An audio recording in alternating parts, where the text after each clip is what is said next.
Hello friends, John LeBon here on September 11, 2015. The following is a feature-length presentation based upon an audio chat I recorded and broadcast live in the early hours of August 31, 2015 at fakeologist.com. This production is composed of that recording as well as spliced in clips from other shows which help to better illustrate the points being made. Included are clips from KHam Radio of fakeologist.com, namely episode number 44, and two separate Ball Earth Skeptic Roundtables, namely episodes number 7 and number 11. For the benefit of podcast listeners, although this is a video presentation which includes screenshots and other relevant visual material to aid viewers, the narrative presented could just as easily be understood in audio format as it is primarily composed of audio clips.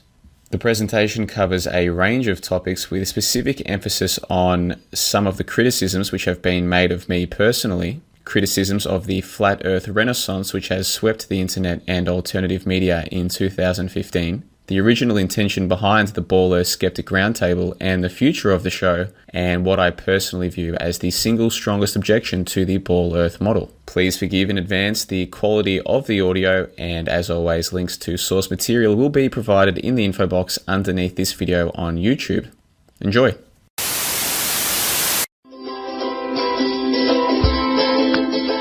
Welcome to KHam Radio, the show that challenges what you think you know. The world, if you believe media and government, is filled with terrorists and pandemics. But there's a better world out there, and it's called reality. Hi, I'm Kay, and you're listening to this show thanks to Ab at fakeologist.com. The benefit of being a fakeologist is that we don't have to worry about terrorists or pandemics because these are just scare campaigns. There's a lot of fakery out there, and we need to talk about it. Turns out, reality is pretty amazing.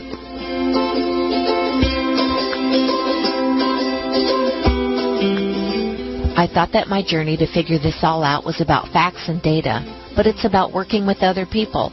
Information and collaboration is a very powerful tool, and you are the key. Come to fakeologist.com and join some conversations or start one yourself.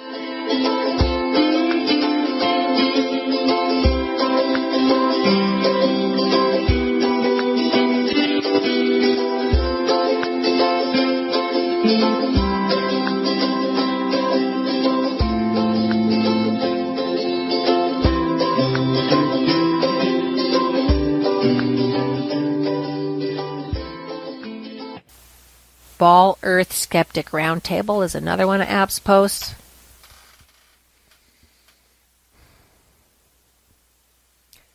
Ball Earth? That's the dumbest shit I ever heard. I'm sorry, JLB. That's some pretty stupid shit.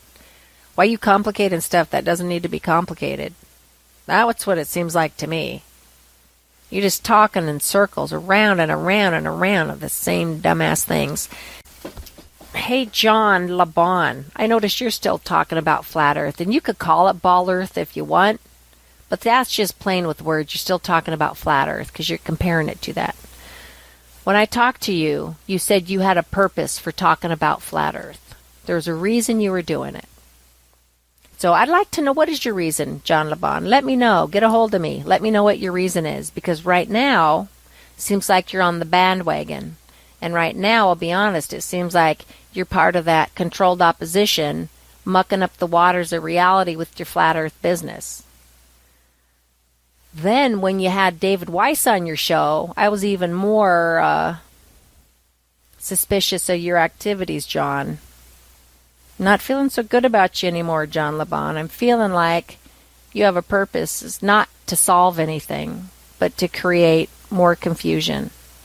But if you got a plan, let me know, and I'll retract everything I said, and I'll say, nope, John's a good guy. He's out there, and he just wants to find the truth. But so far, every time I listen to one of your flat Earth or round Earth or spherical Earth or ball Earth debates, sounds like you're just mucking up the water. What are you getting down to? What are you trying to solve? What's the deal here? You just going to talk about the same thing over and over and over and over and over?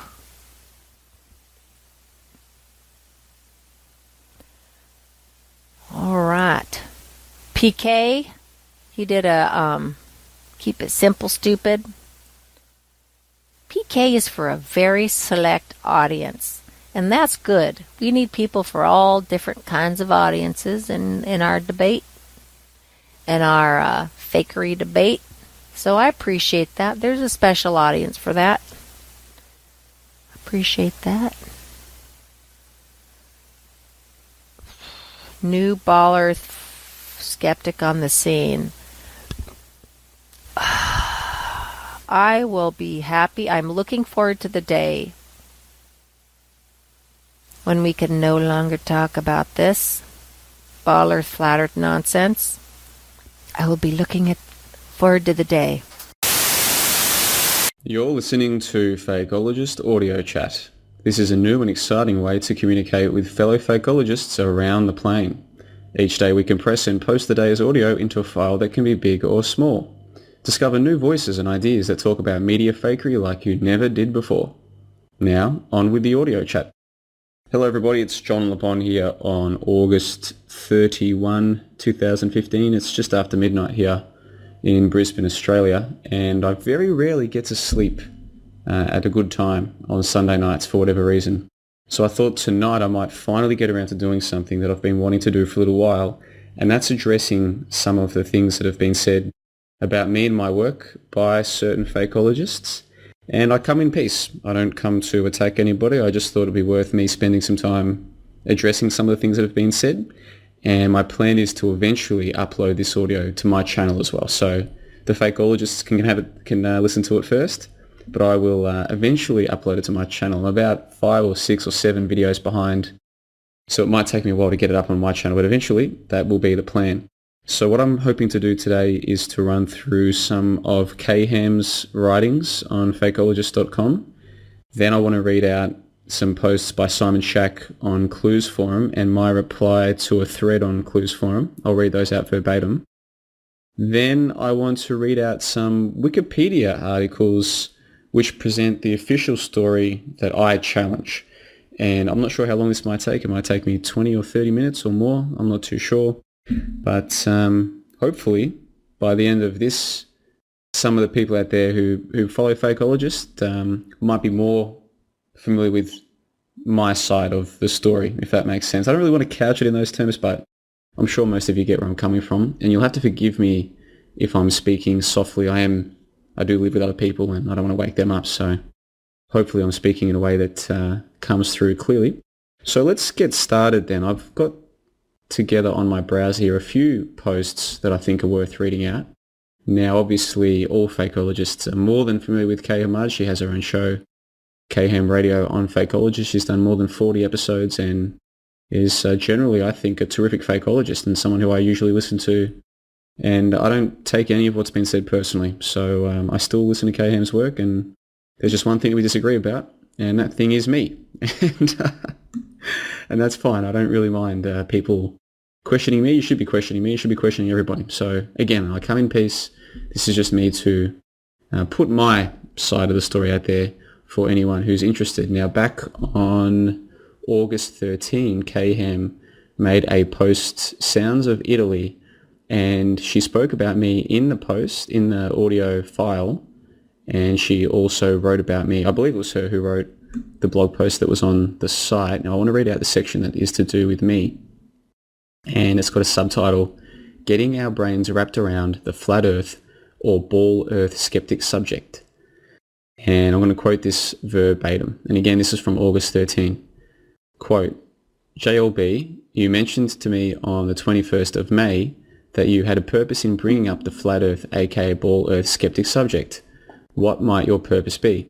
This has been your sole subject recently, as in beating a dead horse.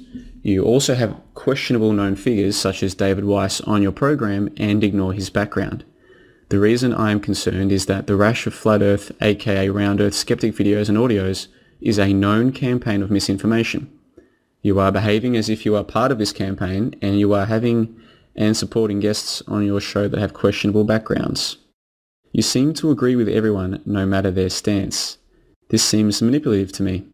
Another strike against you is that you have come from the Jeff C camp, and Jeff C is a known deception artist. I am officially challenging you and your motives. I am tired of watching others get emotionally and intellectually manipulated by these Flat Earth and Ball Earth skeptic videos and audios and wish to point out how it is done and who is doing it. I am giving you a chance to respond. To the reader, if in reading the previous paragraph your stomach tightened and you became emotionally uncomfortable, then you are emotionally wrapped up in this subject. This is not a good place for a researcher to be in because you are no longer thinking neutral.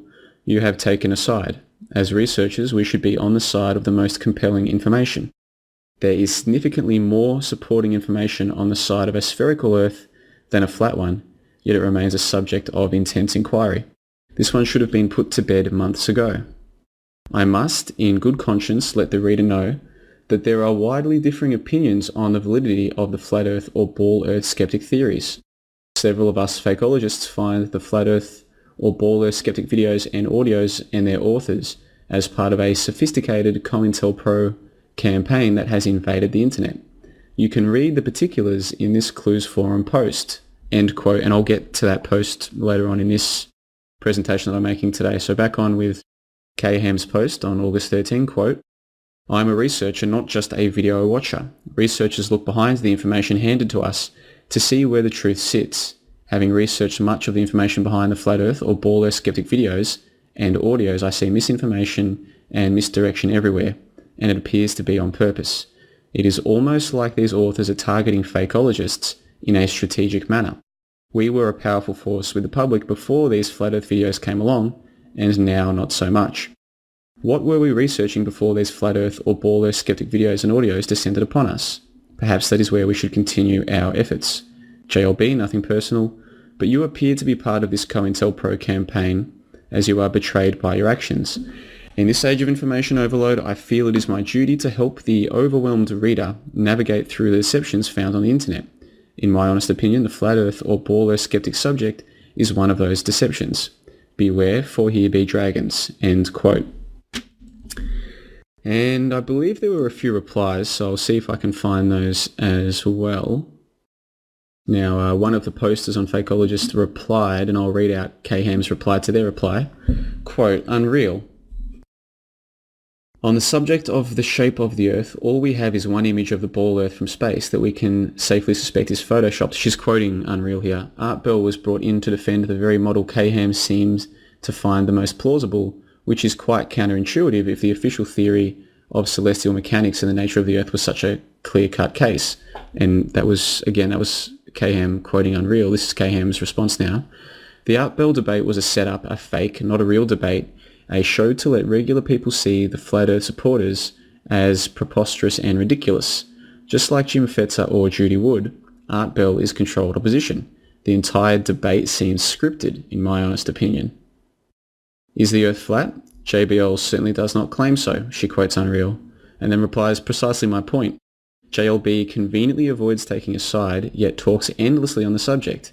JLB's behaviour is just as Simon describes in his post on Flat Earthers' discredit by association strategy. She quotes Unreal again, is the Earth round and or does it spin? JB asks these questions and rightfully so. KHam replies, Unreal, these are all good questions about the Earth. Why do they have to be framed around Flat Earth or ball Earth skepticism? Why can't these questions be framed around simple questions about our Earth? In fact, these questions about the Earth that we all live on would be better served as a separate subject, not intertwined with the Flat Earth or ball Earth skeptic debate. John Le Bon complicates the subject immensely by attaching Earth questions to a foregone conclusion of Flat Earth or ball Earth skeptic. The entire Flat Earth debate takes legitimate questions about our Earth and wraps them around a publicly acknowledged crazy idea. Why not just take each Earth question and make a video of it, sans Flat Earth? But no, this will not happen because there's an agenda afoot and JLB is following it precisely. Have you read Simon's post about it? I am choosing not to ignore all the signs of deception that JLB is demonstrating. If it looks like a duck, swims like a duck, and quacks like a duck, then it probably is a duck. End quote. Wow. Then Unreal replies, why do you demand answers from the host of a radio show? The host is there to make the opinions and views of guests heard most of all. I'm surprised that you, as a podcast host yourself, would demand this of JBL. End quote. And then KHam replies, because on the 21st of May, John said he would give them to me. And by the time, end quote, and by the time that exchange was finished, it was now August 16, and then on August 17, KHam made another post, Quote, "I am not looking to convert one single soul to my way of thinking about JLB. I fully understand your position. My only hope is that others who see the same pattern of suspicious behaviour from JLB will know that their opinion is shared and that they are not alone in their considerations." End quote. So that was the first one, and again that was started on August 13 and went through to August 17, the quotes that I read out. Now we'll move on to the next lot of quotes. This is from Ab had posted the Ball Earth Skeptic episode 11. That was the one where we invited the Ball Earthers on to make their case for a Ball Earth. And so Ab posted that video to his blog. And then underneath, KHam made a reply. Quote, "Here is a couple of good videos that give some pretty good evidence that the Earth is a sphere. The Earth is flat, Rory Cooper says so, part 1, the Polaris conundrum. And the Earth is flat, Rory Cooper says so, part 2, the horizon problem." End quote. And she embeds one of those videos. And of course they were made by the Mare Zilla character, who was one of the Ball Earthers who was on episode 11, who I did not know was coming on the show. I told Red's Rhetoric that he could bring along a friend, which is fair enough. And he didn't tell me who that would be, and I trusted him to bring on someone decent and civil and polite. And we even talked at length in the Skype conversation, myself and Red, about the importance of getting on somebody who could have a conversation and not, be a stooge. And of course, anyone who's listened to that episode knows that that's exactly what Red and especially Zilla were. They were just stooges, constantly interrupting. No real civil discussion was had. It was very shambolic, and it didn't reflect well on the Ball Earthers, I'll tell you that. But anyway, the point is, in this post underneath the Ball Earth Skeptic 11 episode that Ab had posted to his blog, KHam is posting videos by one of the very characters who was on my show, who proved himself to not be civil or reasonable. But here KHam is posting his videos, and that's all. That's all I need to read from that one. Interestingly, just as a little side note, The Reason has posted an image that says Mr. James May, the BBC's professional Ball Earth promoter, Ball Earth Skeptic show John Le Bon, The Reason. So The Reason has made this image themselves. They've got a photo of who I infer is a BBC character named James May, and The Reason is suggesting that James May is Mare Zilla. And I've seen this posted elsewhere. I do not know if this is true or not. It'd be very interesting if that were the case. I haven't actually spent enough time trying to compare the voices or anything, but interesting little side note. Anyway, we'll move on to the next one. And this is from August 25 underneath an audio chat that KHam did. And I want to read out this quote again verbatim. "I agree with you about the weird psychology going on here with the flat earth. It is frustrating to listen to all the garbage and nonsense coming from these flat earth videos, this one included." End quote. And she's talking about a Mark Sargent video here, I believe. Back on with the quote. "It is sad the amount of gobbledygook these flat earthers can spout. For instance, around 24 minutes. And she goes on to critique the video. "If you think listening to flat earth videos are going to help you understand this universe you live in, then you are mistaken. They are talking absolute nonsense and tricking you into thinking they are making sense. Let me assure you they do not make sense, and you will never understand them because there is nothing to understand. I think people are assuming the guys on the video know more than they do and are actually making sense. I guarantee you they are not making sense. I can't prove that to you. You have to prove it to yourself by watching videos that support the Earth as a sphere." End quote. And in this particular post, KHam doesn't refer to me specifically, but I thought that was an interesting piece of prose that she would write about the nonsense of the flat Earth. And then the last one that I'd like to read out is from August 29, so just a couple of days ago my time. Quote, "Ab, about interviewing Mark Sargent, since he and the whole flat Earth lot are basically oral BS artists, having a conversation with them would result in just more BS, as in their roundtable nonsense. I experienced this when I interviewed John Le Bon. I had over 20 questions for him when the interview ended. I couldn't get to my questions in because John steamrolls the conversation. This was the first interview I had ever done where I could barely get a word in. You experienced this yourself when John Le Bon came on the audio chat here at fakeologist.com. He rambled through several subjects, not letting others respond, before he went on to other topics. Sidebar, I remember when I complained about the first GFC roundtable talks, when mysteriously 7 people in one call never talked over or stepped on each other in conversation. That is not real life. We here on our audio chat get 3 people on a call and we step on each other. Now here comes John Le Bon and he magically rectifies that situation by being the mediator. I complained and John shows up with a solution. Strange." Perhaps the best method for getting questions answered is an email question and answer format. In other words, we can only pin them down on paper. I realise John Bond is not Mark Sargent, however the BS is still the same. And then, end quote. And then she replies to her own comment, and this is on August 30 now. She says, quote, "Wow, my statement feels really harsh reading it back. Problem is, it appears to be true according to all I've encountered so far. How to tell the truth without hurting feelings is tough. I feel bad reading it, but I stand by what I wrote." End quote. So I've just read out a number of pieces of writing from KHam over the course of just over 2 weeks, from August 13 through to August 30 on fakeologist.com, and when I do upload this to my channel, I'll link to all of these underneath the video on the info box so people can check them out for themselves if they so wish. Now, I probably should give the background there. I did do a show. KHam invited me onto her show back in May on the 21st, she says, I believe her. I haven't double checked, but that sounds about right to me, about 3 months ago or so. And it was a very jovial, cordial conversation. I enjoyed it. She was a pleasure to talk to, and Delquois was there as well. I think Rollo was on as well at the time, and very pleasant conversation. I don't have any ill feelings about it, and I wasn't aware that she did until I read this post just in the last couple of days. So I'll have to go back and revisit that one and listen again and see if indeed I did steamroll the conversation. But generally speaking, that's not my style. Generally, I like to ask people questions and let them speak, and maybe I did steamroll the conversation. I don't know. I have to go back and double check, but that's not how I remembered it at the time, and I don't remember anything being said about it at the time. So anyway, so that's all KHam's opinions about all of this. Now I want to read out the thread that she was referring to on Clues Forum. Now, for those who aren't aware, Clues Forum was begun many years ago now by Simon Shack, and he's had a lot of help from a character named Hoi Polloi.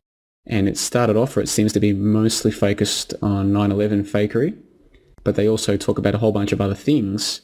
And Fakeologist, Ab, who runs Fakeologist, appears to have been inspired by Clues Forum, but they have like a loose affiliation, I suppose you could put it like that. Many of the contributors to Fakeologist also contribute to Clues Forum and vice versa. Ab often interviews Simon Shack. So even though there's no formal association, there is a loose association, at least in my opinion. This is just my opinion. You can make up your own mind if you follow both Fakeologist and Clues Forum. Now, on July 13, Simon Shack posted a thread under their NASA Fakery section of their forum, and it's entitled NASA's Flat Earth DBA Strategy, Discredit by Association, the Oldest Trick in the Mind Control Book. Now, what I'm going to do is I'm going to read out this quote, this post verbatim, and his follow-up post, and my reply in this thread. And again, this is going back to July, so this was before the things that I read out from KHam just a moment ago. This is from July. Her posts were all in August. And of course, today, like I said, is August 31 for me here in Brisbane. So I'm going to read out this quote verbatim, so please bear with me here. Quote, "Dear Clues Forum readers and contributors, I think it is high time for us to react, address and call out the current, escalating, yet all too transparent DBA strategy, discredit by association, adopted by NASA's propaganda department, clearly designed for damage control. NASA has by now been roundly exposed as a total fraud, and of course, they weren't going to just sit back and let a growing number of honest, legitimate grassroots researchers lead the fledgling NASA truth movement, for lack of a better term, and tranquilly diffuse their findings to the general public in any sort of snowballing or unimpeded fashion." End quote. And I'll just say here, Simon Shack writes really well, and he uses lots of inverted commas and italics and underlining. I'll try and do my best to read his post in the fashion that I think it was intended, but you'll have to read it for yourself to get the full impact of it, because like I said, he writes really well and my reading of it won't do it justice, but I'll try my best. Back on with the quote. "What NASA has rolled out is a carefully planned and coordinated viral DBA co-opting campaign centered on the flat earth meme and, I will hastily add, with respect to those who may honestly entertain alternative cosmic models of their own, this fact should be clear as day to anyone, regardless of whether you reckon we live on a globe, a cube, a pancake, or a Wiener Würstel.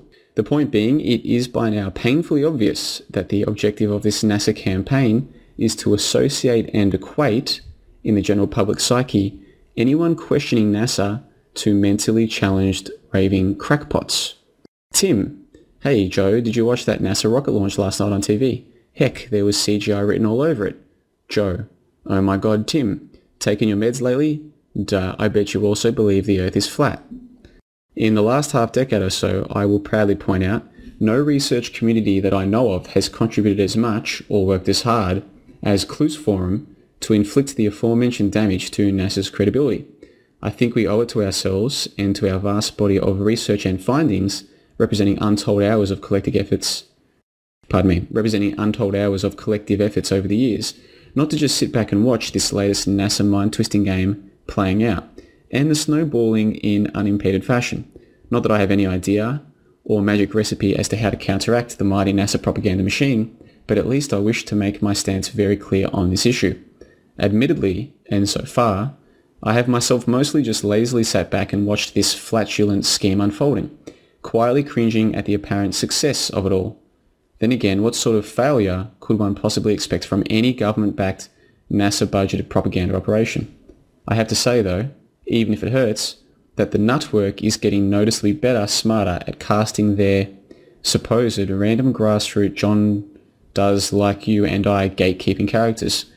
Their steadily growing mushrooming team of flat earth experts come NASA bashers is manned, with a few exceptions such as the crude David Weiss clown, by reasonably intelligent sounding, well-spoken individuals whom you might mistake for, with a little imagination, truly sincere and well-meaning proponents of the flat earth theory.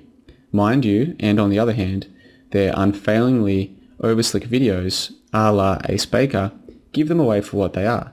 But this clue may be lost to the casual viewer of their supposed amateur audio and video media productions.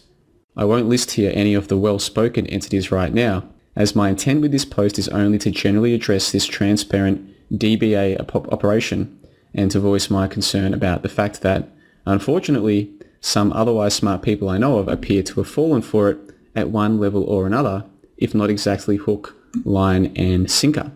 However, I can't resist to share with everyone this lame, yet wholly expected by yours truly, development of the increasingly desperate NASA damage control efforts. It's a video by one David Ridlin, who appropriately describes himself as a professor of pixel poo on his YouTube channel. Please note that the only two related YouTube channels listed there are those of Eric Dubay and Jeranism, two active flat earth proponents whom Mr. David Ridlin is supposedly working against. If you can't muster to watch this whole thing, let me just tell you what it's all about. Mr. Ridlin, the pixel poo professor, is quite bluntly, lo and behold, equating the flat earth believers with the NASA disbelievers. End quote. And then Simon embeds this video, flat earth and NASA hoax debunk slam dunk. And then he also lists another video back on with the quote. And for those who may bother to realise what sort of truth seekers we are up against, here's the touching personal profile of a late, yet already hyperactive, entry to the Flat Earth Experts come NASA Bashers team, namely the aforementioned Jeranism, who put up his YouTube account in February of this year. And this is a quote from the Jeranism channel apparently. The level of deception that has been perpetrated on the public is nothing short of disgusting. As a former Catholic who broke free to become an atheist, I saw both sides and saw that both are stuck in their dogmatic beliefs and both are guilty of no longer thinking for themselves. I am different. I have learned throughout my life that you should never ever listen to humans. They lie, distort, deceive and confuse, and all for self-profit.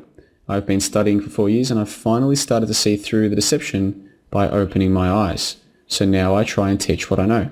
The world is full of so-called intellectuals who are nothing more than parrots who repeat whatever science says with no thought of their own. Spreading lies is disgusting, and I blame NASA most of all. They have stolen our tax dollars, told lies and concealed the truth, hoping to find others like me as I attempt to bring down these Luciferian fools known worldwide as NASA. And that's the end of the quote from Jeranism. So Simon then finishes off his post with the following. To those who might still be a bit confused, I don't blame them. Yes, those flat earthers appear to do the right thing, i.e. denouncing the grand NASA scam. Yet this is exactly what NASA wants, to associate people who believe the Earth is flat with those denouncing NASA. As it is, NASA desperately needs to lead, i.e. to stay on top of the ever so slowly surging wave of public realization awakening and to control their own inevitable downfall so as to postpone it as long as possible. To ensure the longest possible time span for their ongoing mass deception, they are counting on squeezing every last drop of human gullibility available on this earth. Get it? Do you get it? End quote. And again, this was from Simon Shack on 13th of July 2015. And for those who might be watching this on my channel later who, for one reason or another, aren't familiar with Simon Shack, I have promoted his work on my many shows many times, in particular September Clues and Clues Forum. If you're not familiar with Clues Forum, then you need to get familiar with it. I'll leave a link underneath this video on YouTube for you to check it out. And if you haven't seen September Clues, then you need to watch that as soon as you can. If you're not busy tonight, go and watch it tonight. Get a copy. You can watch it on YouTube for free. You need to see it. Many people have already seen Ace Baker's work. Well, Simon Shack, from what I can tell, was doing this work before Ace Baker. And if you look into the history, I think Simon Shack accuses Ace Baker of plagiarizing his work. It's actually a fascinating story, all of it. But the point is, Clues Forum doesn't just talk about no planes on 9/11, although that's a big aspect of what they do. They talk about Vic Sims, the fact that we're told 3,000 people died, but when you look into their stories, it's utterly ridiculous. And they also talk about a whole bunch of other hoaxes, contemporary hoaxes, ones that are ongoing as we speak.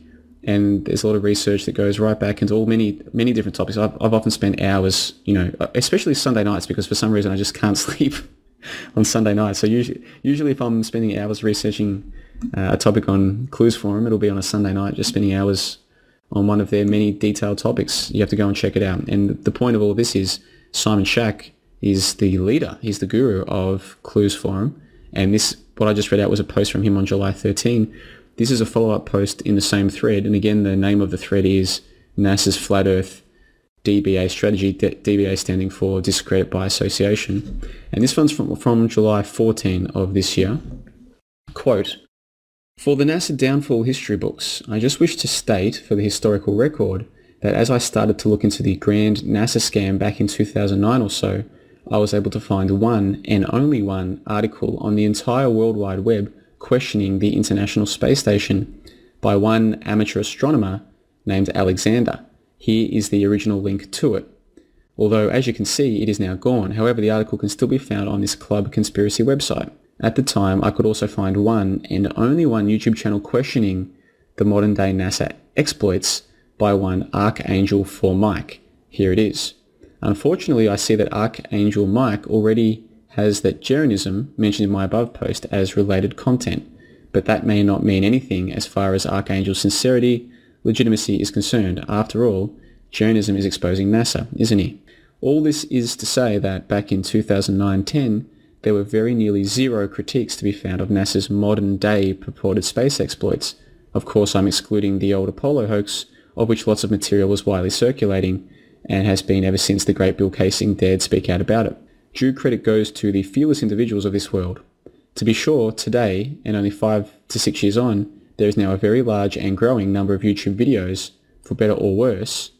YouTube simply is the only internationally known on-demand TV station accessible to private citizens, video makers, denouncing the modern-day NASA fakery in one way or another. Now, I suppose that we, here at Clues Forum, what with our relentless efforts over this half-decade to expose the grand NASA scam, should rejoice about this fact.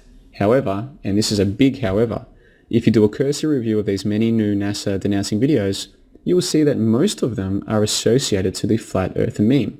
This is, in any case, what I've been seeing so far, but I can't say I've done a proper statistic about this as yet. Just saying. End quote. Now, there's a number of other posts in this thread, but I'm about to read out my own reply to the thread, which I posted on July 15, so just a couple of days after Simon Shack first began the thread. And I'll read this one out verbatim. Quote, "This thread reminds me of another on this forum in which I had intended to post my thoughts. I have not been able to find it, but in that thread, the central point of contention appeared to be the matter of what does Clues Forum exist for? What is its purpose? If members have differing conceptions of what Clues Forum ought to exist for, then naturally they will disagree about how it should be operated. I had intended to post in that thread something along the lines of, I haven't contributed anything to this forum directly, and so I offer this as somewhat of an outsider's perspective. I have spent countless hours, often well into the morning, reading through all kinds of threads, from space fakery to dinosaur fakery to Breivik fakery. I will likely never be able to properly thank the contributors for collectively constructing such a wealth of facts and ideas, well organised for somebody like me to spend as much time as he wishes, exposing himself to new ways of thinking. All I could hope is that, whichever moderation policy is enacted into the future, it will most effectively ensure that people who are early in their journey for truth will find the site to be the treasure of information and open discussion I found it to be. As coincidence would have it, what I term the neo-flat earth phenomenon took hold of the independent truth-seeking sector of the internet just as I was getting into Fakeologist and Clues Forum. I now host the Ball Earth Skeptic Roundtable every Wednesday and expect to continue to do so through the end of the first season, perhaps another few weeks. This will naturally lead to some suspicions about my motivations for being here on Clues Forum in the first place, and I take no offence if such suspicions are openly aired here or elsewhere. Within the YouTube truth community, I have already been attacked as a Jesuit-trained CIA shill sent to discredit the truth community, a flat earther pretending to be on the fence, and a ball earther pretending to be a flat earther. Such is life for the true skeptic.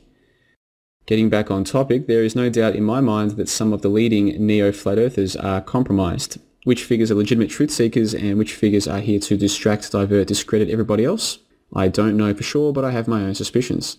By being able to invite neo-flat earthers onto my show and ask them questions, I feel I have one of the best vantage points to discern not only which information is credible, but which proponents offering this information are legitimately about seeking and spreading truth.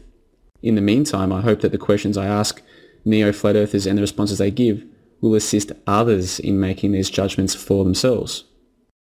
Is it possible that NASA and related bodies have decided to engage in a discredit by association strategy as outlined by Simon in this thread? Of course. Is it possible that the powers that be are genuinely surprised and afraid of the speed with which the neo-flat earth phenomenon is sweeping the internet and are thus engaging in a strategy of FUD to scare people into believing neo-flat earth is about discrediting other research? Of course. Other possibilities abound. The fascinating thing about neo-flat earth research is that it leads one to recognizing that the entire scientific establishment is an utter fraud. Would NASA risk the reputation of all of science in order to protect NASA space by themselves pushing the neo-flat earth phenomenon? Possible. But what a gamble and what a risk. The YouTube truth community might only number in the thousands, and the legitimate researchers within that community might only number in the hundreds, but they are now being exposed to critiques of things as elementary as the theory of gravity by people like myself who profess no belief in any recognized religion. The tremendous work that was being done by Clues Forum is now being exposed to a whole new audience, an audience comprised of individuals who generally are not as inclined to read mountains of text and respond in kind. And make no mistake, presenters like myself are then encouraging listeners, watchers to go to places like Clues Forum and see the kind of thorough, independent research which has already been done and is ongoing. A genuine feedback loop whereby YouTubers become Clues Forumists and vice versa would be something to behold. If NASA believes the small pocket of the internet we find ourselves in is important enough to discredit via elaborate plots, which seems more than likely to me, then why would they not be concerned about indirectly, and in many cases directly, encouraging that same pocket to challenge the scientific myths which predate NASA itself? It seems like cutting off one's nose to spite one's face.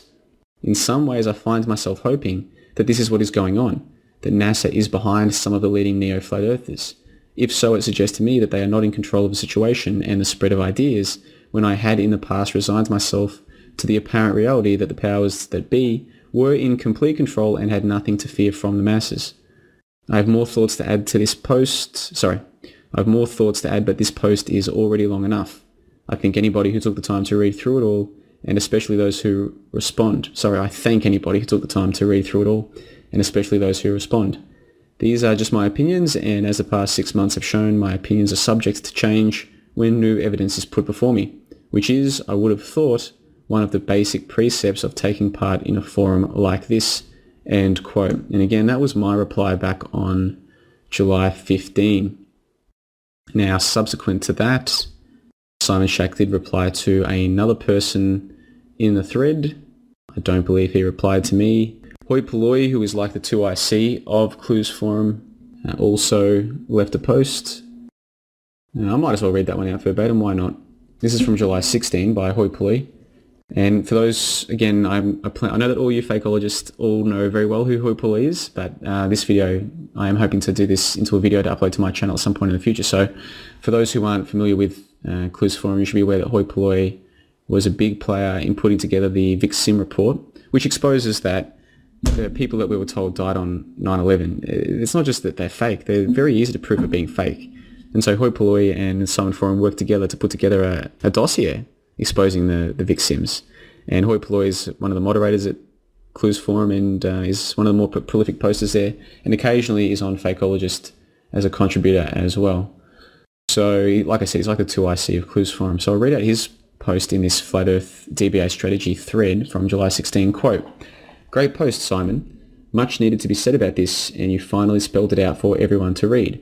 It's quite true in my mind that regardless of any logic within earth science questions brought up by various people claiming to be interested in the topic, a huge portion, possibly even a majority, are posting on the topic, making videos and sites about the topic, and otherwise bringing it up to distract and discredit anything remotely resembling critical thinking.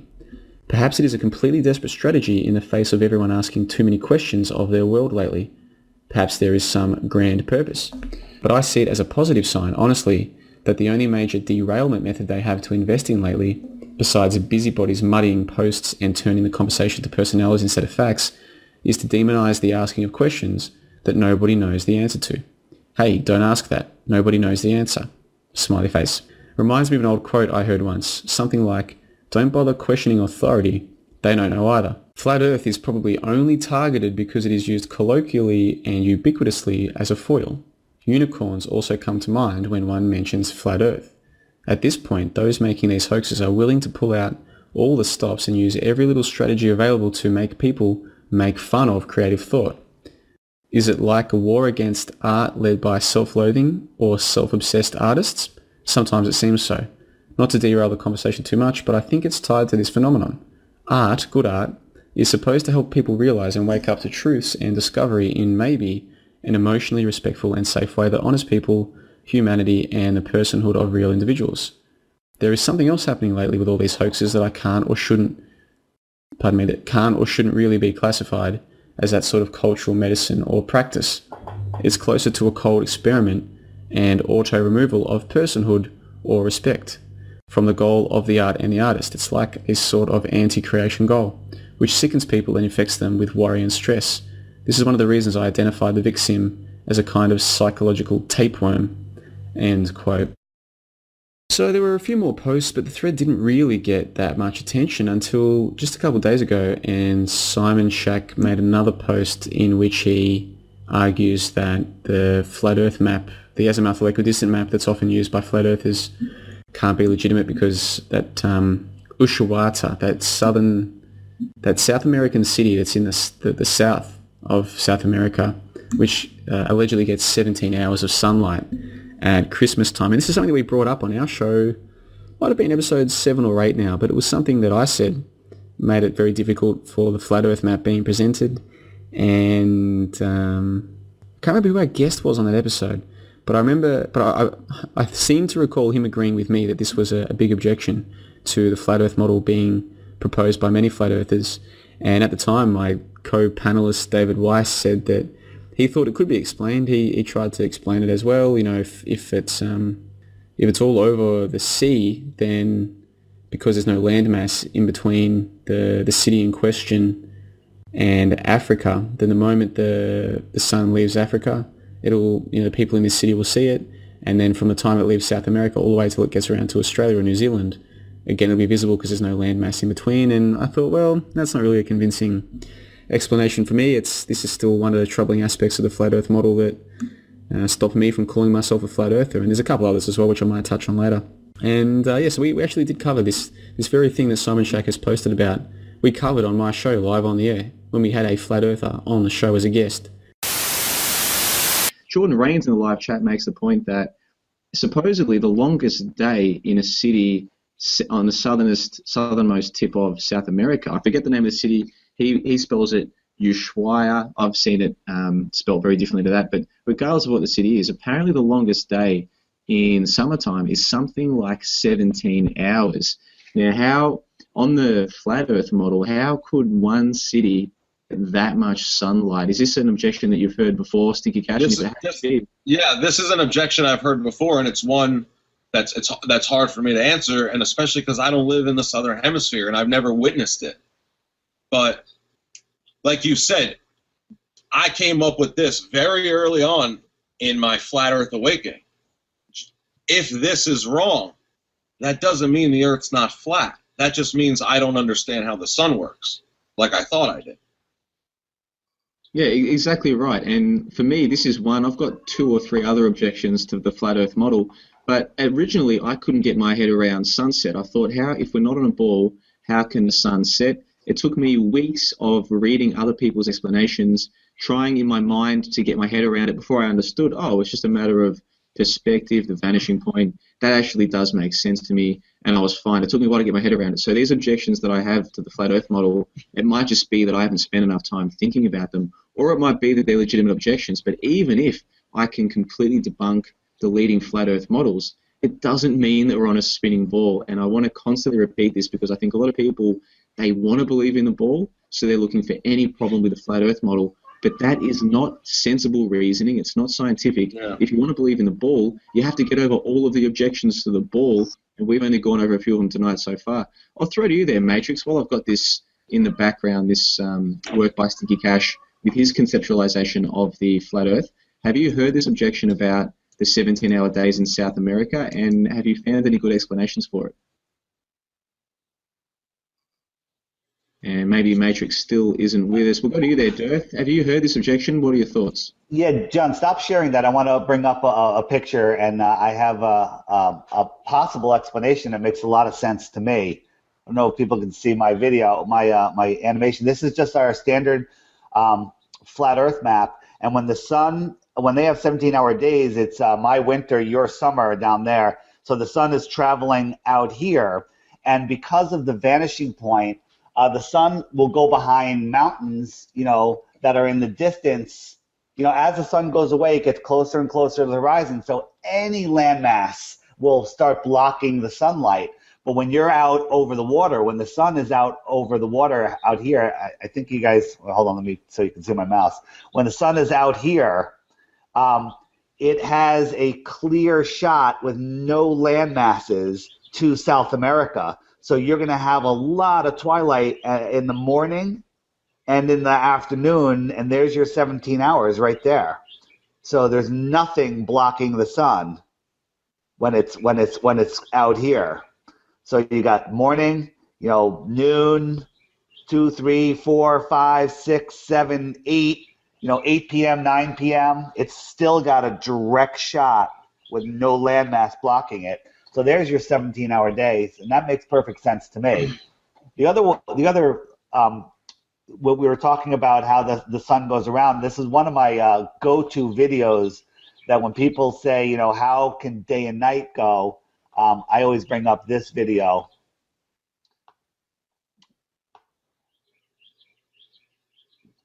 Can you see that? This is Stinky Cash's video called "The Sun Explained," Flat Earth, The Sun Explained, and it shows that each month of the year the ball gets tighter. You're going into my summer now in the north because it's going over America, which is here. And as the year progresses, it goes out farther, and then when it follows this yellow line, you got your 17 hours of sunlight. You can even count them. Each one of these is an hour. For unobstructed view of the sun. Does that make sense to you? Yeah, I'm completely on board with night and day on the flat Earth model, no problems at all. But this issue of and I don't know if it is true that there's a city or a town in southern South America that has 17-hour days. But for the time being, I'm happy to go with that to see if we can find an explanation for it. Your explanation, Dirth, I'm not really sure if I'm following you there. If you're saying that we could see that in southern tip of South America, they could see the sun for 17 hours. That would mean that for only 6 hours of the day. So for 1/4 of the rotation. Hold on, we'll go to press present. Hold on. Let me just show you. If you see this animation that I have up there, I just paused it. The yellow line is in January when supposedly the 17-hour days are.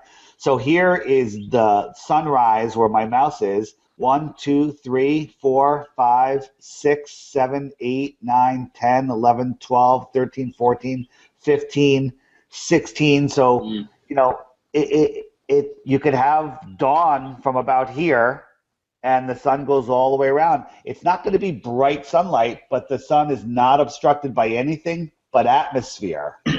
And, you know, what they call daylight is not total darkness. Well, all right then, Dirth. That, with your theory, we could prove or disprove that. What we need to know is, at what time does this this town in Southern America, at what time do they first see the sun, and where is the sun? Like, when they first see the sun, where is it on the Earth? Where is it directly above? And when they last see the sun, where is it directly above? And if the answers are that it's directly above the southern tip of Africa when they first see it, and it's directly above the eastern coast of Australia when they last see it, then your theory would make sense. However, if they first see the sun when it's to the east of Africa, or if they last see it when it's already across Australia, how would you explain that? That would be something I'd have to consider. I don't expect that result, but I'm willing to see it if that's the case. So I don't know how we prove that. We have to put somebody in South America and get them on the phone. Hey, Dave, pause the video right there. Okay. Yeah, I actually have a video I made right after this one where it was called, I think, Sunrise, Sunsets Explained, and I did those measurements like John was talking about, but I only did it for two northern hemisphere U.S. cities. I did Newark, New Jersey, where I lived, and I did Los Angeles, I think. I didn't do a southern hemisphere city, but apparently the southern hemisphere cities would have to be able to see the sun longer than the northern hemisphere cities for that 17-hour day to even be possible. I've heard another explanation out there, like if you're Christian, like I am, and you take the Bible and Genesis and creation literally, God said, "Let there be light," before he created the sun. So there is this idea that the sun is not the only light source, that there is light, and that God separated the light, the day from the night. Yeah, there are definitely problems with, way more problems with the globe Earth model. And when you come up with a problem like this regarding the time, the time of sunrise and sunset in, I think it's Ushuaia, Argentina, and they supposedly have 17 hours. It's one of the reasons I was at the beginning of the show. I was, talking about the flat Earth model and the globe Earth model, and the Tropic of Capricorn and the Tropic of Cancer and the equator. For me, trying to figure out this conundrum to do with the southern hemisphere time, the daytime, and so on.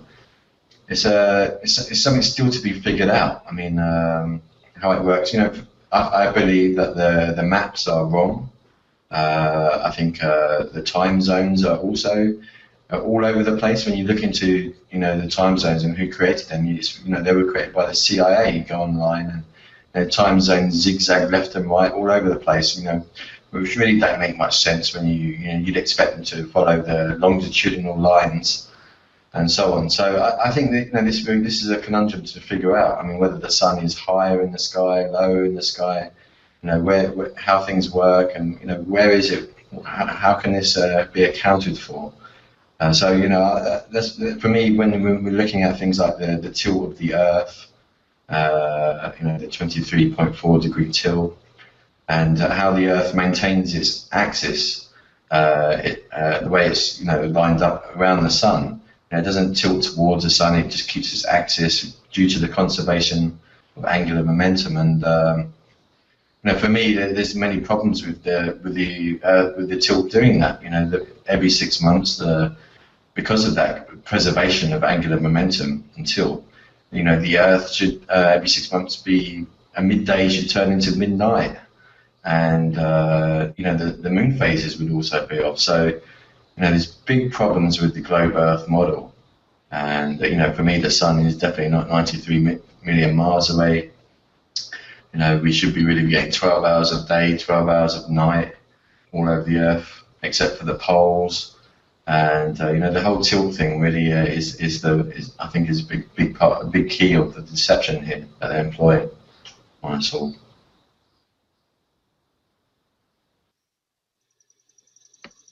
I think that was a throw to you there, Stinky, but that's all right. Look, what we'll have to do is we're going to have to look into this objection about that southern town in South America, because if we're being honest, I mean, there are so many problems with the spinning ball. We've brought them up. People can either accept them or refuse to acknowledge the problems with spinning ball. But if we're being consistent, we have to acknowledge the problems with the flat Earth model. You've given your explanation, Dirth. I'm going to spend some time looking into the time and date to see what the official explanation of that is. But again, I'll repeat this. Even if we can find some serious objections to the leading flat Earth models, A, it doesn't mean that flat Earth model is wrong. It might just be the one that we're working on isn't correct. And B, until we can explain the many problems with spinning ball, it doesn't make sense to believe in spinning ball. Now, some people will say, well, if you don't believe in the leading flat Earth models and you don't believe in the spinning ball model, then what do you believe in? I just believe in what I can prove. That's what any sensible person does. That's what having healthy skepticism is all about. Looking for the evidence when you find it, analysing it, accepting that which is good, rejecting that which is bad, and continually searching. And I would like to think that the people involved in the so-called truth community online, that there are still some of them who were here for the truth, who are still here for the truth, and the truth is only that which you can prove. And the spinning ball model can't be proven. It's pseudoscience. Gravity doesn't make sense. You cannot weigh the Earth. How come when the moon is on the opposite side of the Earth to the sun, it doesn't get sucked into Earth? I mean, there's just so many problems. We could spend the whole night going through them, but I think we spent enough time. And so we actually did cover this very thing that Simon Shack has posted about.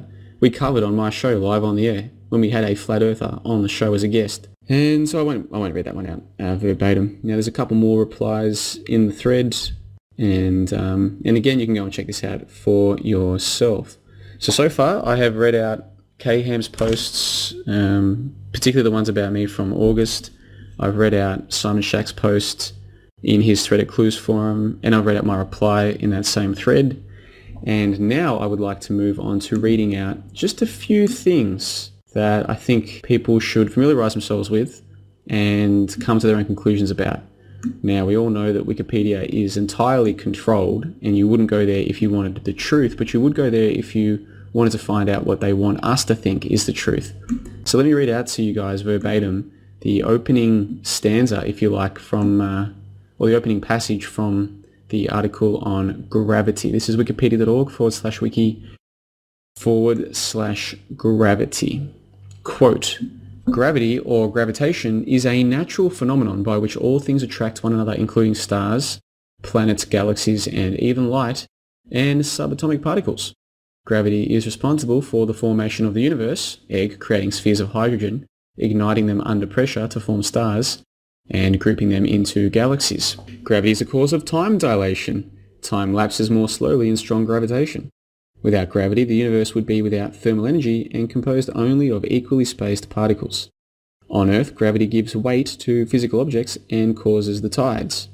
Gravity has an infinite range, and it cannot be absorbed, transformed, or shielded against.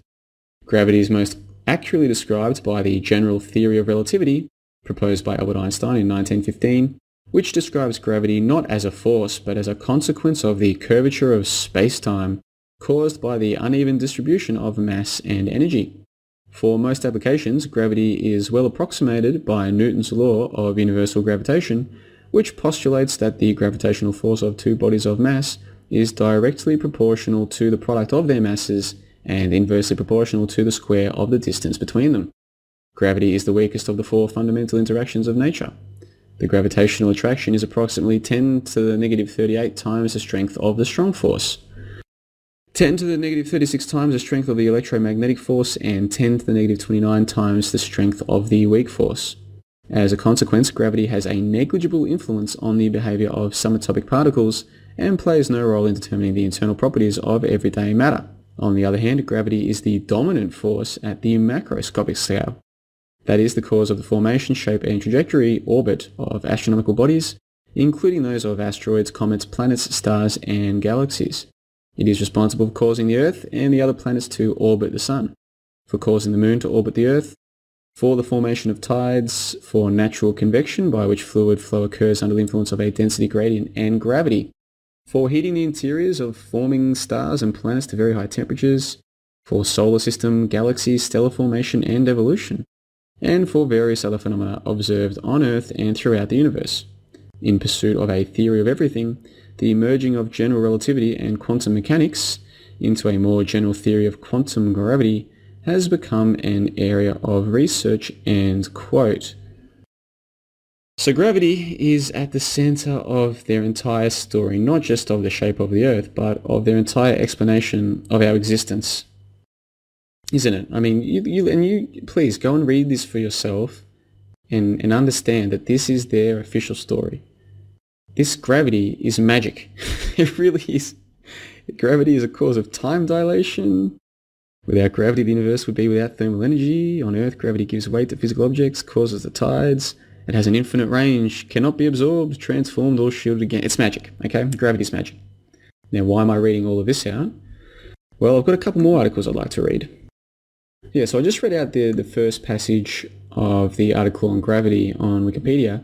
Now let's move on to the gravitational constant, wikipedia.org/wiki/gravitational constant. And I've gone to the section entitled History of Measurement. And again, this is the official story, quote, "The gravitational constant appears in Newton's law of universal gravitation, but it was not measured until 71 years after Newton's death by Henry Cavendish with his Cavendish experiment performed in 1798, Philosophical Transactions 1798.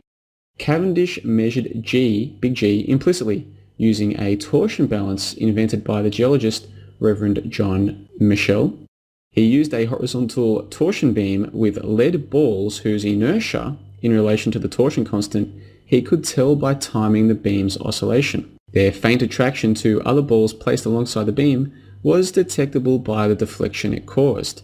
Cavendish's aim was not actually to measure the gravitational constant, but rather to measure the Earth's density relative to water through the precise knowledge of the gravitational interaction.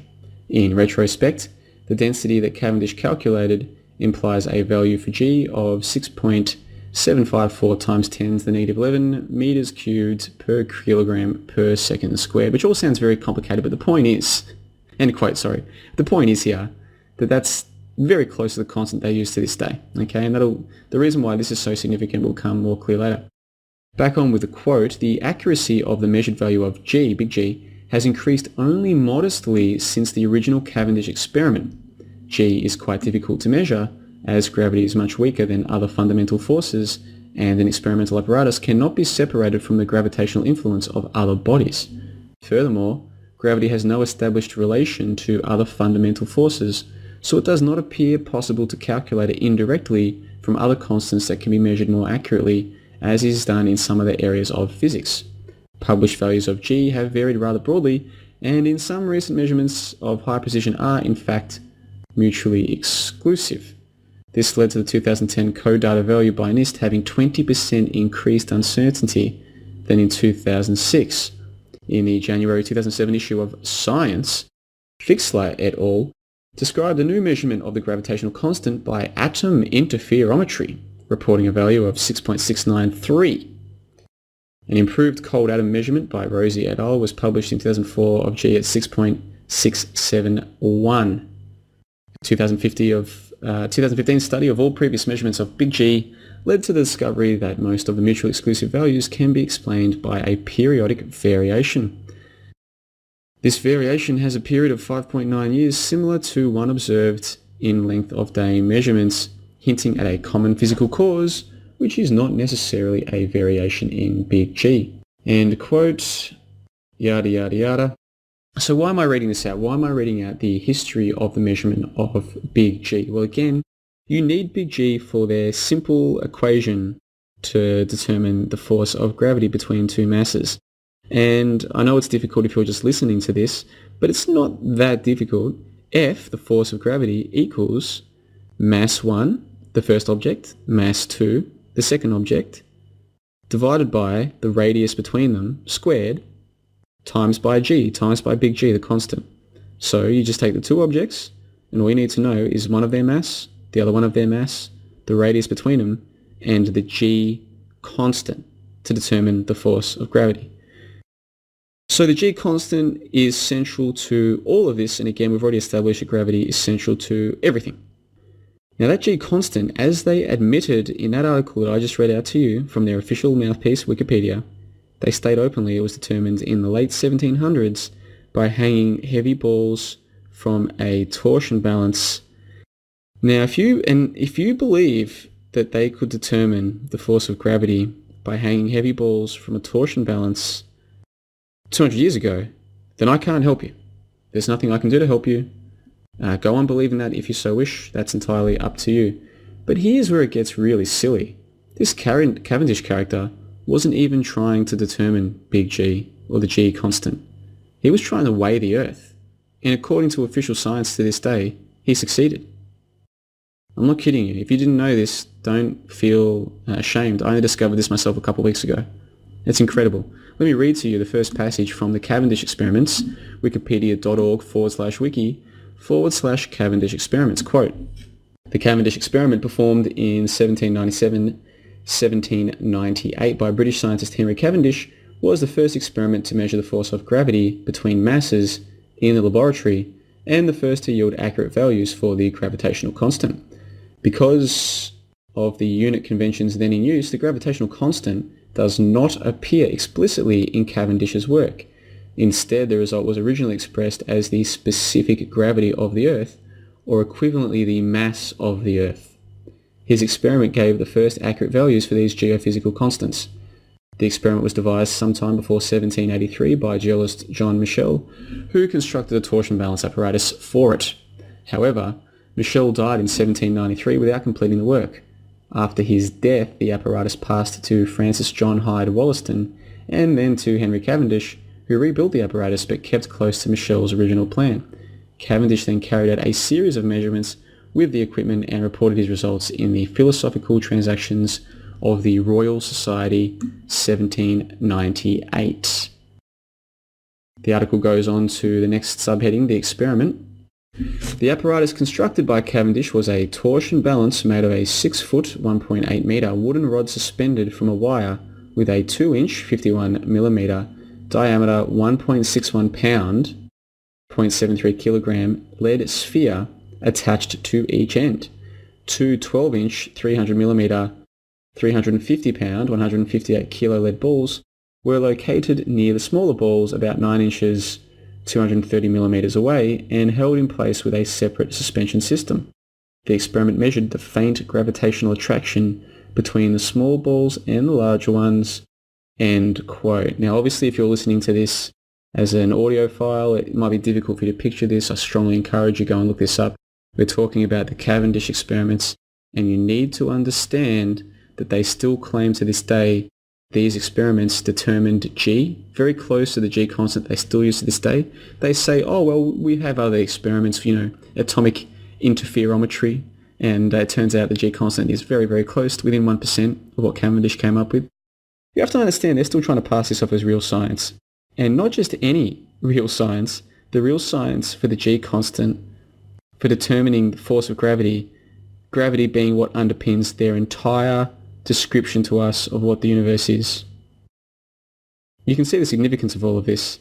And on episode 11 of the Ball Earth Skeptic Roundtable, we invited on some Ball Earthers, and the Red's Rhetoric character invited with him this Mare Zilla guy. Now, I didn't expect him to openly admit to the Cavendish experiments on the air. I couldn't believe it when he did. He was trying to avoid the topic of gravity, and he was very clever with his rhetoric. But ultimately, we pinned him down on gravity. We said, well, we'll talk about the geometry of the ball, but first, we can only be on a ball if there's gravity. And you had a 90-minute presentation where you barely touched on gravity, you skimmed over it. It's a huge assumption to make, so let's spend a bit of time talking about it. And eventually, we got him to talk about it. And I said to him, where does the G constant come from? Now, I would have expected him to say, well, we have experiments that we can do, and yada, yada, yada. There was some done a few years ago, yada, yada, yada. And I was expecting to then have to say to him, well, is it true that it was originally determined with the Cavendish experiments by hanging heavy lead balls from the roof of a shed 200 years ago? But I didn't have to do that. You could hear him rustling paper. When we finally pinned him down on gravity, you could hear him rustling his paper, and then he said, well, I know that we had the Cavendish experiments. And I was sitting there thinking, wow, they're actually going to admit to this live on the air. Okay, well, I believe all we've heard from them are mathematical, theoretical physics equations, that are made to fit their model so far. And, I'd like to hear what Moai has to say about, gravity and how water is being curved over large distances and being held back. Sorry. Sorry, I need water. Sorry, I'll mute myself. I'm coughing. You carry on. I'll just say for the listeners' benefit that the noise that you've been hearing over the last 30 or 40 minutes has been the guest who's still with us. For some reason, he constantly is making noises into the microphone. I'll leave it up to the listeners to decide why they think that might be the case. But Matrix, we've been very patient. We've listened to them make their best arguments for the ball model. When asked if they're saying that their model needs gravity, they say that it doesn't need gravity. So apparently they're not here to defend gravity, and that's fair enough. They want to defend a model that's based on observations from the Earth and one that rests entirely on parallax that they apparently can measure with their car. If listeners are convinced by that, that's up to them. I'm personally not convinced by their model. But now that we've tried to establish exactly what their model entails, there are a number of problems with the spinning ball model in general, and I'd be interested to see if they're willing to answer them. Now, you've asked about the curvature of water due to gravity. Again, they didn't seem to really want to defend gravity. I think I know why that is, but once our guest has managed to move on from his coughing fit, maybe he can tell us if he would like to explain how water can curve over great distances.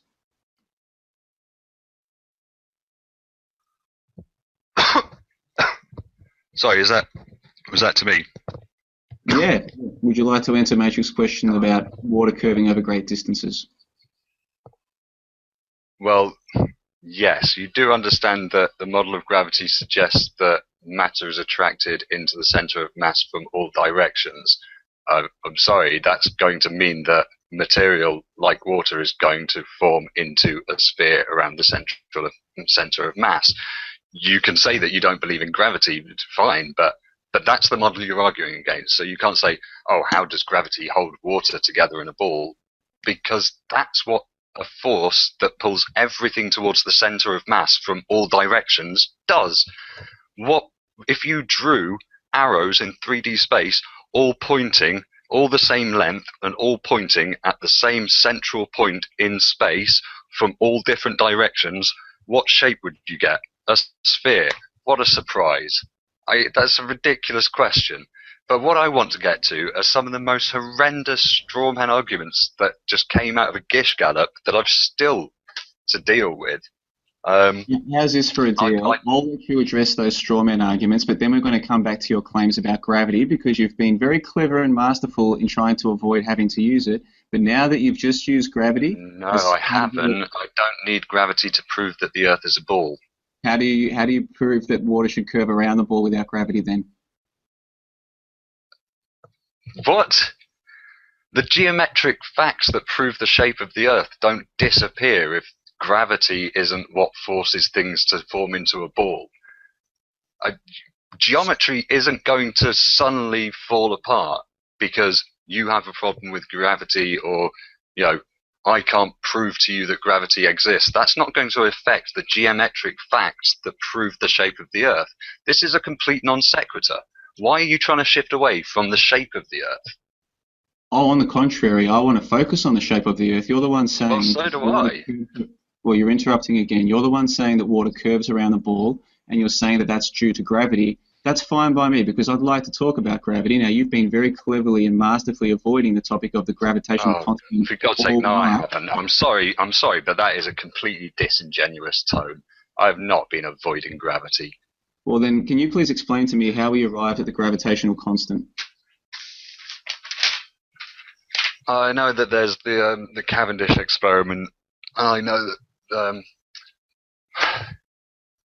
that experiments have been done recently and since to try and verify what the gravitational constant is with increasing accuracy. My point is that when it comes to the shape of the Earth, it's a question of geometry, not of physics. So I don't really need to touch on gravity in order to deal with the geometry of the Earth. I don't mind touching on gravity, but it just has nothing to do with the shape of the Earth in terms of the geometry of the Earth. And I think you're trying to steer it to this because you don't want to deal with geometry, because you know that geometry just craps all over the idea that the Earth isn't a ball, because it proves it's a ball. Well, I've been very patient with you. Now I've got a couple of questions for you. You brought up the Cavendish experiments. Now, these were the experiments back in the late... No, I want to go to the geometry, please, and I want to deal with the Gish gallops that are coming. I'll be more than happy to do that, but I think fair is fair here. We've listened to you. Now, I've just got one line of inquiry for you. You brought up the Cavendish experiments. I'm glad that you did. For listeners who aren't aware, the gravitational constant that is still used by so-called scientists to this day was determined in the late 1700s by hanging two heavy balls from a torsion balance. Is that your understanding, sir? The gravitational constant on which all of your theories are based was determined in the late 1700s. Is that your understanding, sir? No. No, just because Cavendish started the experiments going doesn't mean that we're using the measurements from that. You do realise that scientists repeat experiments, improve experiments, and continue improving those experiments and those measurements. The gravitational constant we use today is not the one that Cavendish figured out. And how different are they? How much has it changed in those 200 years? Oh, God, it hasn't had to change too much as far as I can remember. No, isn't that amazing? The gravitational constant on which all of this is based has changed less than 1% in more than 200 years. Were you aware of that? Yeah. Yep, 1% down to 6.67, which, oh wow, so great. Our measurements have become more precise. Yeah, so you don't find that at all remarkable that the gravitational constant on which everything else is based, especially to do with gravity, was determined to within 1% of our current figure more than 200 years ago by hanging balls from a torsion balance. You don't find that noteworthy? No, considering we use different methods of doing it today that come back with the same, more or less the same result. This is incredible. It's utterly incredible to me that modern science would use heavy balls hanging from the roof of an eccentric scientist's shed to determine the mass of the Earth. No matter what shape you think the Earth is, if you believe that you can determine that by hanging heavy lead balls from the roof of a shed, there is literally nothing that I can do for you.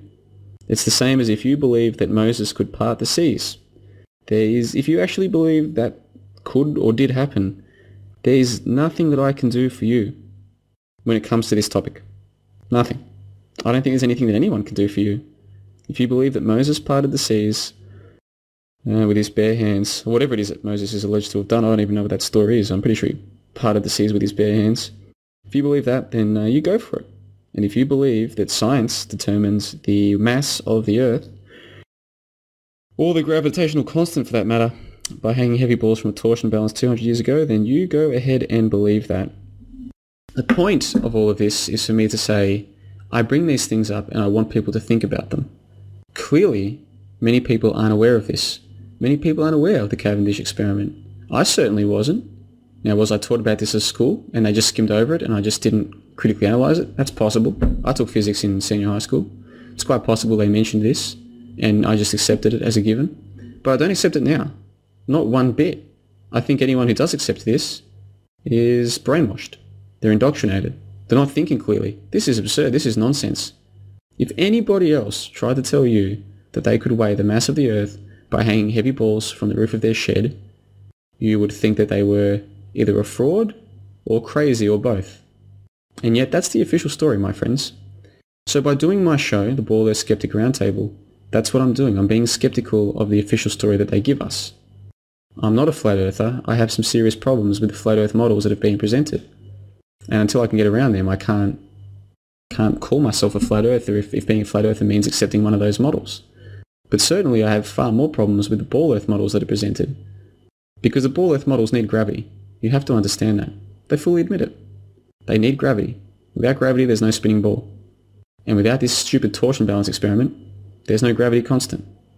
And without a gravity constant, the whole thing falls to pieces. It's as simple as that. Now, if you go back to that post by KHam, you'll notice, one of the ones that I read earlier, you'll notice that she constantly talks about the flat earthers and the ball earth skeptics, the flat earthers and the ball earth skeptics, the flat earth videos and the ball earth skeptic videos. She probably mentions them, 5 or 6 times, and in all bar one, she puts the ball earth skeptic and the flat earth in the same sentence. She's suggesting they're the same thing. Well, you will not find any videos on my channel of me saying that we live on a flat plane. You'll find 12 episodes of me criticizing and critiquing the ball earth model. Now, it goes without saying that flat earthers are naturally going to be, by definition, skeptical of the ball earth model, in that they've rejected it. So it makes sense that these are the kind of people that I would have on as guests on the show. But if you listen to what I talk about on my show, you'll notice that I question the flat earthers as well. And you'll notice that I focus my attention on the ball earth model. I don't know what we live on, but I know that this Cavendish experiment is a joke and it's absurd. And I also know that their entire ball earth model depends on it. And for me, it's as simple as that. When I got those ball earthers on the show, and they dodged and dived and ducked and weaved and didn't want to answer gravity, there's a reason why. To me, it's an obvious reason why they would do that. They can use all the maths in the world that they want to prove anything they want, if they are allowed to get away with their assumptions. And I'm saying I'm going to question those assumptions. And that's exactly what I've done with my show. I'll question those assumptions and I'll let the listeners make up their own mind. And I say this all the time. That's all I can do, is ask the questions, let the other people tell their stories, let the listeners make up their mind. If the listeners make up their mind that we're on a flat earth, despite the fact that I have on my show pointed out the problems with the 17-hour days, as Simon Shack did subsequent to me bringing it up on my show. If people, they still want to believe we're on a flat plane, even though there are some of these objections to their model, that's up to them. And if you want to believe that you live on a spinning ball, despite the fact that you need to believe in the Cavendish experiments, then that's up to you. I'm not here to tell anyone what to think, but I will tell you what I think, and I will ask you why you believe what you believe, and that's what I've done. So that's my question to you, KHam. You challenged me to explain myself. Well, let me put out a challenge to you. Are you going to sit there and tell me that you believe in the Cavendish experiments? And if your answer is that you do, then that's fine. I won't try and change your mind. For me, that's where the conversation starts and finishes. If you say that you don't accept the Cavendish experiments, well, now you've got some research ahead of you, because now you're going to have to work out where the G constant comes from. Where do you get big G if you're going to reject Cavendish? And you're going to try and tell me that it was just by amazing coincidence that he came up with the exact same figure that they're now telling us they can get with their atomic interferometry and this kind of thing? Really? Well, we'll find out. Like I said at the start, I don't take any personal offence to people accusing me, whether by implication or explicitly, of being a shill. I don't take personal offence to that. And it's happened to me so many times now that if I did take offence to it, I would have got out of all of this a long time ago. And it's only increasing. More and more people are making videos about me, and I don't even watch them. Firstly, I've got better things to do with my time. But secondly, what am I going to gain from it? Are they going to provide any actual evidence that I'm a shill? No. The best thing that they can do is say, oh, well, he does a show with David Weiss. Well, the episode that you guys did with David Weiss, I listened to it. I thought it was terrific. And when Delquire uploaded, I think it was Delquire who uploaded it, either Delquire or Media Fakery, one of the two uploaded it to their YouTube channel.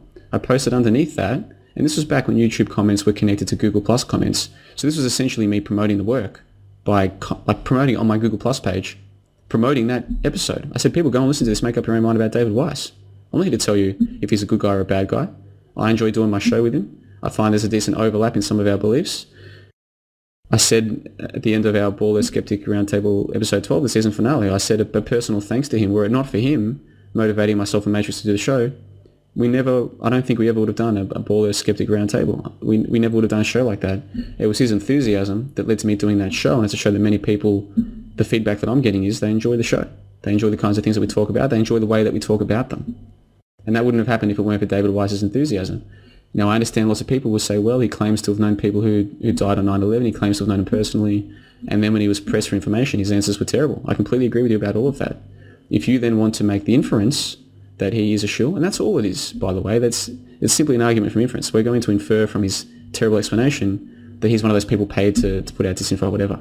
To me, that seems like an inferential argument, which you're allowed to do. You're allowed to make arguments from inference. That's fine, but understand that's what it is. If you want to infer from that he is a shill, that's entirely up to you. If you're going to make another step and infer that because I would do a show with him, that makes me a shill as well, that's up to you. I don't think that's very sound reasoning. For me personally, whatever you think of David Weiss, I said at the end of the season, and I'll say it again, were it not for him, the show wouldn't have happened. So for me, I see working with him on the show as being a positive. And if I ever felt differently about him, then I would stop doing the show with him. I don't know him. I've never met him in person. I don't know what his story is. And I have said publicly, and I'll say it again, I don't believe his friends died on 9/11. I don't actually believe anyone died on 9/11. This was something where Simon Shack and Clues Forum was so useful for me personally because they laid it out like, well, why would you have anyone die? Like, if you're willing to accept that there were no planes, which is just obvious once you actually look into it, and you're willing to accept that there were a lot of victims, which again is obvious once you look into it, then you have to think of this logically. If there weren't 3,000 who died, why would you have anyone die? Like, why would you... There are people like, oh, no, maybe a couple hundred died. Well, why? Why would you... If you're in control of the whole thing, if it's all just a movie, why would you have people really die in the movie and then have real family and friends, investigating and agitating and all the rest? Why would you bother? You wouldn't. So I don't think anyone died. And I don't think David Weiss's friends died. But I've never met David Weiss in person. So all I know of him is from the conversations that I've had with him on and off the air. So I can't sit here and say that I know that he's legitimate. I don't know he's legitimate. I don't know you're legitimate. I don't know. I've never met Simon Shack. I don't know that he's legitimate. I've never met KHam or Abarato. I don't know that they're legitimate. All I can do is come to my own beliefs and stick with my beliefs. And I've got beliefs about lots of people, good and bad. But I don't go around calling people shills unless I can prove it 100%. And I can't prove that with David Weiss, or with Abarato, or with Simon Shack, or with KHam. I can't prove it, so I don't speculate about it. And as someone who presents a show, I think it's important for me to always remain diplomatic. I mean, we had 9 or 10 guests on the show, 9 or 10 Flat Earth guests on the Ball Earth Skeptic Roundtable Season 1. Now, out of those 9 or 10, it seems to me quite plausible that one or more of them may have been there for nefarious purposes, whether that is at the level of simply using the Flat Earth, the neo-Flat Earth phenomenon to make money, or whether that's there to push disinformation on behalf of an organisation like NASA or someone else. Of course. And having had the chance to speak to these people on and off the air, I've been able to come to my conclusions about them. And that's why when they're on the show, I ask them questions, I let them tell their story, so the listeners can make up their own mind. Now, if people are out there saying, well, John hasn't called these people out as shills on his show, that makes him a shill, well, that's up to them. But that, to me, that's such faulty line of reasoning. The people who would pursue that line of reasoning, I don't really care about their opinions. And the more that I do my shows, the different shows that I do, the more that I do my research, the less and less and less I care about most people's opinions, because I realise they're just not thinking through that clearly. If people want to believe that I am a shill, that's fine. That's up to them. I've just spent the last hour or two, I don't even know how long I've been talking right now, going through the things that have been said about me, the arguments that have been made about discredit by association, my response to that, and I've also spent some time looking at gravity, which is fundamental to the whole Ball Earth model, and saying, right, now it's up to you guys to make up your own minds. I've now said my piece on all of this, and I'm happy to talk about all of this, but for me, most of my talking is done now. I've done an entire season of the Ball Earth Skeptic Show. It took 3 months to get through the 12 episodes. For me, that's enough now. If people have been following this properly, and they're still convinced that we live on a spinning ball, that's up to them. There's really not much more point in me talking to those people. If people have spent those full 3 months and they're convinced it's a flat plane, despite some of the problems with the model, I would like them to get in touch with me to explain away the problems, like the one that's touched on in that thread. There's not really too much more that I can add about all of this. And I will say this, I've got a lot of feedback from people saying, oh, when's season 2 of the Ball Earth show? I'm thinking to myself, why do you need the Ball Earth Skeptic Roundtable? Why do you need that? The books are all out there, and the information's all out there, and the most important thing, which is thinking, you have that ability if you choose to exercise it. And that's what it is, it's exercise. The more you use it, the better you get. And Fakeologist and Clues Forum have been, they've been my gym. They've been the gym where I've worked out my thinking muscle and my questioning muscle, to the point where now, I feel like the show that I originally started doing, the Australian Roundtable podcast, we're coming towards the end of the first season, episode 50. I'm at the point now where, as much as I love my co-panelists on the show, I kind of feel like I've gone down on a different path with all of this. Over the course of the last year, I've gone from certain beliefs and worldviews to ones now that are largely different. And our show started off as a news analysis discussion roundtable where we would read out an article and then give our take on it. Well, my take now with most of the articles is, this is fake. And we're at the point now where I kind of feel sorry for my co-panelists, because where do they go from there? You know, it started off, we'd read out an article and then give an alternate take on the article. Whereas now I'm saying, hold on, why do we believe any of this article? You know, the whole fakeology line of thinking is one that I've adopted. It's now just and it's not one that I have to put on my fakeologist hat. It's just the way that I see things now. And that's how I see things with this ball Earth stuff. And that's why I'm here right now saying that gravity is a hoax. In fact, the next video that I want to upload is going to be entitled, Gravity is a Hoax. Who would have thought that? Hey, John the Bond starting a year ago talking about, fake shootings, which are nothing. They're child's play. Who would have thought that in a year I'd be sitting here saying, forget the fake shootings. Let's look at science. Let's look at the heart of science. Let's look at the heart of the thing that we're taught the most important thing they have to teach us right at a young age, that we live on a spinning ball. And let's look at their arguments for it, and where those arguments came from, where those equations came from, where their constants came from. Let's look at all of that with our fakeology line of thinking. And when you do, the ball Earth model falls to pieces. It's that simple for me. That's where I'm at right now. And so, I've done my Ball Earth Skeptic show, 12 episodes. I thought it was a good season. The feedback's been terrific. Will there be a season 2? I don't know. I'm not really sure that one's necessary. What more needs to be said? I'm pursuing other lines of interest and research now that the debunking of the Ball Earth model has led me down. For me, this is just one more step, and I don't know, this is one more station. I don't know how many stations are left on this line. A lot of people, they got stuck at the shooting hoaxes. And then some people, they stayed on the train a bit longer and they made it to the next station, which was, nuke fakery, or certain aspects of World War II fakery, holohoax, this kind of thing. Terrific. And then some of us stayed on the train a little bit longer, and next thing we know, we're questioning the shape of the Earth. And sadly, and I've said this before a number of times, I think a lot of people, they're getting stuck there. They're jumping off at that station. That's as far as they want to go. Yeah, well, not me. I'm going further. This does go a lot further. And that's where I'm headed right now. And just as I've had people in the hoax-busting community accuse me of being a shill for saying that nukes are fake, and just as I've had people who know that nukes are fake accuse me of being a shill for saying that the ball Earth is fake, you had better believe that the next thing that I move on to, I'll have flat earthers saying that I'm a shill because now I'm poisoning the flat earth well with the next lines of inquiry that I've got planned, and so on and so forth. And the further I get, the less I care on a personal level. People can say whatever they like about me, and all I can do is, like I said, sit here for an hour or 90 minutes, whatever it's been, present to you my line of thinking, my response. I replied to Simon Shack's thread 2 days after he made it. I'm yet to get a personal response in that thread. And I can make this challenge to KHam. I can say, KHam, I hope that I've answered your challenge. Now here's one for you. Prove to me the G constant. And I probably should finish. KHam said that when I spoke to her on the 21st of May, I believe it was, that I told her there was a reason for doing my show. Well, that reason should be obvious right now. Because I have serious problems with the Ball Earth model. And the further I look into it, the more problems I have. And I think it's important. And I can't see how anyone, any genuine researcher, could fail to see the importance of this. But that's just me. And there are no hard feelings on my end.